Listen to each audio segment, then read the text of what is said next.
ప్రభుని యేసుక్రీస్తు నామములో మీ అందరికీ వందనాలు. Praise the Lord. అందరూ బాగున్నారు కదా? ఈ ఉదయకాల సమయంలో దేవుని యొక్క వాక్యాన్ని చదువుకుని ధ్యానించుకుందాం.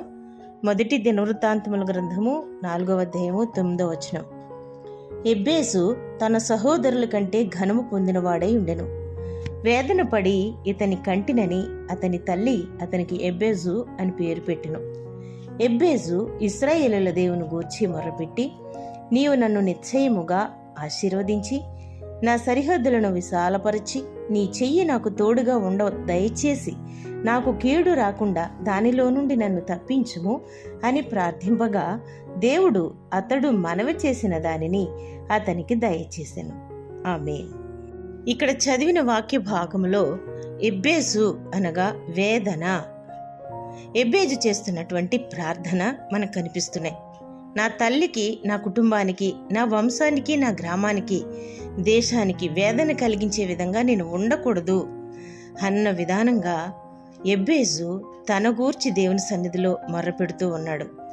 అవును, వేదన అనేటువంటిది నాలోంచి తీసివేసి ఆనందకరంగా, సంతోషకరంగా, అందరికీ ఆశీర్వాదకరంగా నన్ను మార్చు, కీడంతా దూరపరిచి నన్ను మేలుతో నింపు, నా సరిహద్దులు విశాలపరచు అని ప్రార్థిస్తున్నాడు. అలాగే రాజైన సొలొమోను కూడా ప్రార్థిస్తున్నాడు. మొదటి రాజుల గ్రంథం 3వ అధ్యాయం 7వ వచనంలో, ప్రభువా, నీ ప్రజల్ని ఏలుటకు నాకు శక్తి చాలదు.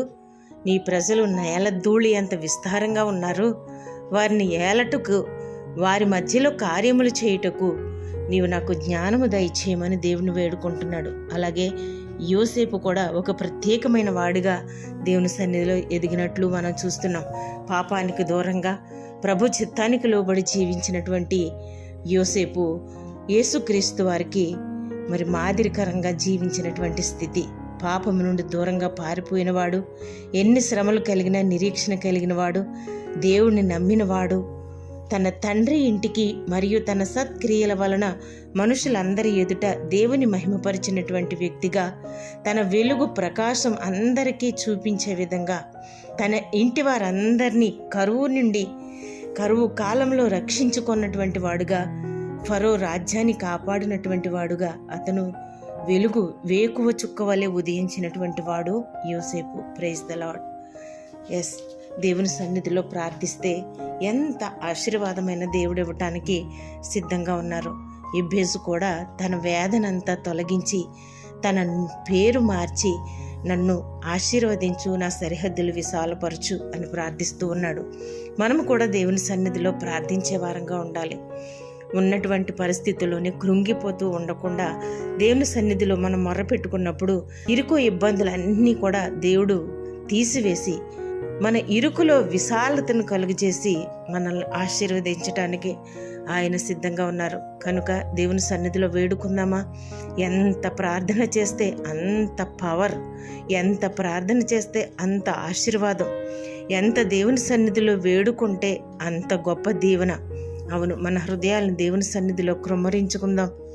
కీడంతా తొలగి మేలుతో నింపబడే వారంగా ఎబ్బేసు ఏ విధంగా అయితే ప్రార్థన చేశాడో అలాగూ మనము కూడా ప్రార్థన చేస్తే మన సమస్యలు, ఇరుకు ఇబ్బందులు, ఆర్థిక సమస్యలు, అనారోగ్య పరిస్థితులు అన్నీ దూరపరచి దేవుడు మన సరిహద్దులు విశాలపరచి కీడు నుంచి తొలగించి మేలుతో నింపుతాడు. దేవుడు అతడు కోరినది అతనికి దయచేసెను అన్న వాక్యాన్ని మనము కూడా మరి సొంతం చేసుకుందాం. దేవుడు అట్టి కృప మనందరికీ అనుగ్రహించునుగాక.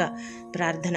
మహాపరిశుద్ధుడైన మా ప్రియ పరలోకపు తండ్రి, నీ పవిత్రమైన పుణ్యపాదాలకు స్తోత్రాలు. నిజమే, ఎబ్బేసు తనకు కలిగినటువంటి వేదన అనేటువంటి దానిని తొలగించుకుని నీ సన్నిధిలో వేడుకున్న రీతిగా నీవు ఆయనకి అనుగ్రహించావు. అలాగనే మా జీవితంలో ఉన్న కీడునంతా తొలగించి మేలుతో నింపండి. మా ప్రియులందరినీ కూడా ఆశీర్వదించి దీవించండి. ఈ దినపు ఆశీర్వాదాలు అందరిపైన కుమ్మరించి మహిమ, ఘనత, ప్రభావాలు మీరే పొందుకోవాలని యేసు పరిశుద్ధ నామములో ప్రార్థించి వేడుకుంటున్నాను ప్రియ పరలోకపు తండ్రి. ఆమేన్. Praise the lord.